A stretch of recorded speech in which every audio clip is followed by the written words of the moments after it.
As mentioned in a previous podcast, the way you build out your ESXi architecture underlay is very different than a standard Linux bridge. When you deploy your ESXi hypervisor, you will need to identify two PNICs that connect to your switch management underlay network. VMware identifies these PNICs as VMNICs.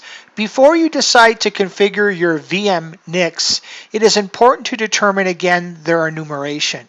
A simple command of ESXi network NIC list will give you a good indication of whether the NICs are up and communicating to your management underlay network switch. It is important that you review the software and hardware requirements before proceeding.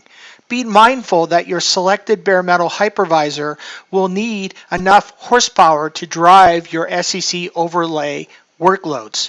To determine requirements, please visit the Supermicro Service portal found at www.supermicro.com and review the solution brief.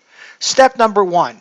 Deploy your ESXi operating system on a bare metal host you have selected. Cable your bare metal host to the first enumerated NIC connected to a management network underlay PVID switch port. This will be represented as your external facing NIC. Remember, this interface needs access to the internet to pull down software dependencies from mirrors that exist on the internet. As previously mentioned, it is recommended you deploy a perimeter firewall. You can also think about implementing a proxy on the firewall appliance itself. The second enumerated NIC will be connected to your private switch underlay network.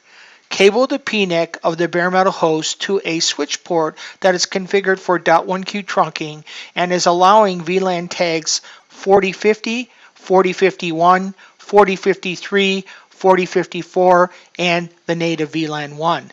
Most switch implementations allow the native VLAN 1 to be forwarded.